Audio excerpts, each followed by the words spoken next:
Hey everybody, so today is another trial video on minimalism. And then what I wanted to share with you today is another little list that I was making. And what has to do with minimalism is reorganizing your life, organizing your thoughts, and organizing your priorities. So, when it comes to your life, you need to determine what's most important to you, and you can actually sit down and write it out to be sure that you completely understand what it is that is worth chasing for you, if anything at all. And number one reorganizing tip that I'm applying is set SMART goals. This is what SMART goals means. For that, obviously, you can utilize a variety of tactics, starting from blocking your day in 15 to 25 to 75-minute chunks, depending on what works for your day and what kind of attention span you personally do have. I'll show you how I do it from myself. Utilizing lists, timers. Some research suggests that for every 47 minutes of work, there is 15 to 17 minutes of break that you should be taking. For maximal efficiency. There are many tips to discuss within this round, but setting SMART goals and prioritizing is my number one thing that I can recommend to do if you're trying to minimize and organize your life. Previous tip also has to do with tip number 2, which is structuring your day.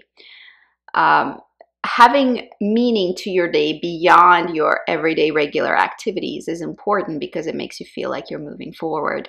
When I mean structuring your day, do structure in certain activities, chores, or things that you would like to accomplish eventually in order to make your day more fruitful and productive. Breaking up your day with certain activities that make you feel accomplished is a sure way to ensure that you're actually feeling good about organizing, minimizing, and all the while you're getting through your day, getting through your work, getting through your time. So my simple suggestion for that would be, if you want to take that half an hour at work, have your quick lunch and then go ahead and spend a little bit of time decluttering your workspace. That will feel amazing at the end of the day, instead of, browsing Instagram, which is a bit wasteful in terms of time management. Tip number 3 is a very basic one as well, and that has to do with spending and allocating your time where it matters. We are all super good at wasting time, be it social media, be it chatter that doesn't really get you anywhere, be it sitting there watching YouTube videos, which is my bane of existence. But either way, there is time in your day which can be spent in a much more productive way. Yes, you need to schedule breaks for sure. You need to have rest, and that is part of having your productive day. But sometimes we just go off on a tangent and just completely forget about what it is that we are meant to be focusing on. That's the only way to achieve your goals, is to actually keep them in mind. Aim towards them every day of your life. Another tip that I actually picked up from a YouTuber called More Melody. She's one of the minimalist YouTubers I really enjoy, and I suggest you do check her out.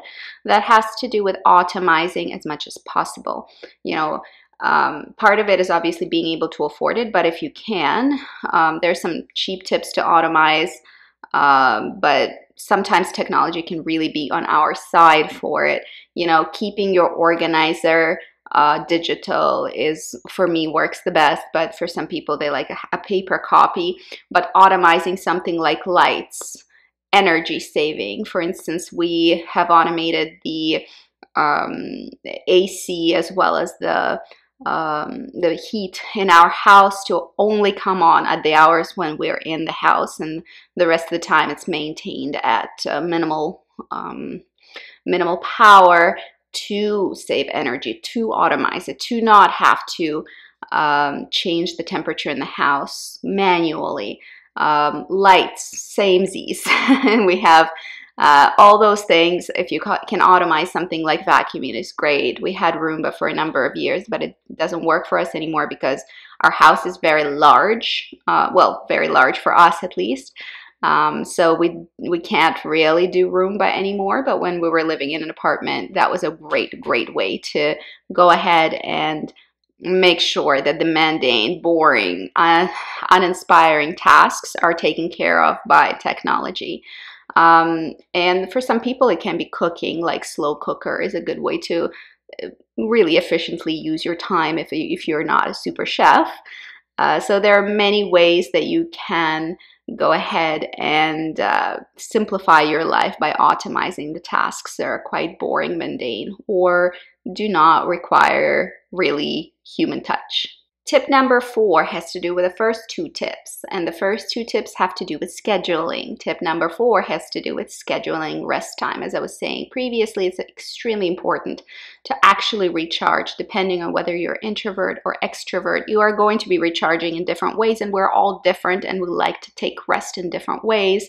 However, it is impossible, even if you're an extreme extrovert, to only be around people all the time. Scheduling time to yourself, quiet time, time for perhaps reading or listening to music or listening to a podcast or just napping or knitting. That's what I do while listening to a podcast. Multitasking, yes. It's very important to schedule get it together time where you're not doing something actively, but you're perhaps recharging your battery. And that needs to be scheduled, especially for those of us who have children, especially those of us who have a lot of responsibilities with our careers. It's important to put your foot down and say, no, from this time to this time, this is my time. And nobody can infringe upon it, not a colleague, not a patient, not your significant other. This is the time I'm setting aside to recharge. And you know, for many, especially for women, sometimes it can be for some reason very difficult to put your foot down and say no to things, but it is one of the most important life skills you can ever learn. Saying no to things is a blessing. Being able to do it is a skill, and we should all practice learning how to say no and how to schedule time out for ourselves. And I understand, again, I am a mother, so if you are a mom, it is difficult to do that with children. However, when there is a will, there is a way. There's always your significant other, family around, etc., etc. You can just say, here is the little one, take care of him for an hour at that date, on that date at that time. And you will reap significant rewards if you're actually schedule in downtime for yourself and are able to recharge at those particular points in time. Next tip has to do with escalation of commitment, or what economists call sunken costs. And we are all guilty of that. I think hopefully the older we get, hopefully, again, this is not the case for everybody, but hopefully the older we get, the more we're able to distinguish what is a waste of time and what isn't. What is a waste of our effort and what isn't. And now I'm going to give you a very easy suggestion. This sunken costs fallacy applies to basically anything and everything in life. If you've put in a lot of money, effort, time, whatever into something, it is incredibly difficult to abandon ship on it and let it go. It's very difficult to do, but that is another life skill that is going to save you in the long run a ton of energy, a ton of stuff, so great for minimalism, and ultimately propel you into the future with lessons learned instead of baggage. So, you know, yeah, for instance, for me, recently I've been decluttering my purses. I might make a separate video before I sell them off. And I had a few designer pieces that I wasn't really wearing that were sitting there, not, well, collecting dust, not really doing anything important for me, because I just am a little bit, I'm not into flashing designer brands. At some point in my life, I was convinced, thank you media, that that was a good idea. But honestly, at this point in my life, I'm just bored with the whole notion. So I don't usually do it at all. And right now, for me, for some time, my designer purses were a sunken cost. Why? Because it was something very expensive, something I could never recoup the costs on. And it was just sort of, well, I guess it's very expensive, therefore I'll just hold on to it forever. And that is a way of sunken cost fallacy thinking. You want to get rid of things that you're not using, you're not utilizing, you're not doing, things that no longer serve a purpose in your life, be it, sometimes people even. I understand that not everybody's going to agree with me. We'll talk about it later, but just hear me out. Getting rid of things that are in your way, that you've put a lot of money, energy, or effort into, and it's not paying off, there's 0 point in continuously pouring money, energy, time, space into that thing because it's already proven to be a failure. Recognizing failures or sunken costs and moving on from them is the best thing you can do for yourself. Just keep on trotting. The last point in organizing and minimizing, and again, this all has to do with your the way you view the world, the way you think. We'll move on to more practical tips, but first I want to cover some of the sort of spirit of minimalism that I subscribe to, and everybody's idea of what that means is different, and I'm trying to share what it is for me. Perfectionism. A-type personalities have a hell of a time getting over the perfectionism. It is incredibly difficult if you are an achiever, if you're a planner, if you get things done, if you're that person. It's incredibly difficult not to be a perfectionist, not to be a bit of a control freak. I am, the older I get, again, I'm trying to articulate that this is in fact completely a waste of time. It is something that it can be very useful in moderation, just like anything in life or diet or anything ever to be mentioned. Good in moderation. Most things are good in moderation. The idea of working on a project or a paper or whatever to the point where you feel like it's good enough, if you're a perfectionist, you will understand when I say it is never good enough. Nothing is ever good enough to a perfectionist. If you think about, say, school, when you're in school, it takes a certain amount of energy and time to go from a mark of 75% to a mark of 90%. And that is an energy well worth investing. However, a lot of perfectionists, and if you're it, you will understand what I'm saying, will spend an equivalent amount of time, equivalent amount of energy and studying to go from 90 to 94% on your test.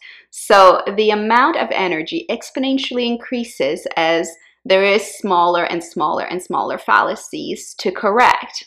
That extra 3% will cost you hours and hours and hours in terms of your studying. You might be abandoning other things to do it. And that extra 3% is not ultimately, if you're doing a letter grade, going to change that. So what I'm sort of putting out there right now is go ahead and evaluate how much energy is necessary to achieve an acceptable, appropriate result and not a second more.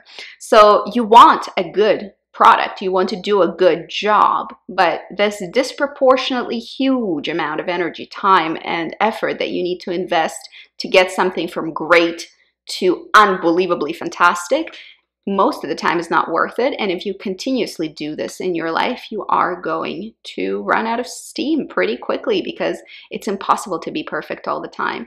I say don't be perfect all the time. Be really, really great. Don't strive to be perfect. You're going to burn out. So these are some of the points that I wanted to cover, 6 points of how to think like a minimalist, how to reorganize your life like a minimalist. Let me know if it was fun for you and share stories or realizations down below in case you've been thinking about similar things that I have been. That's it for today, guys. See you later. Bye-bye.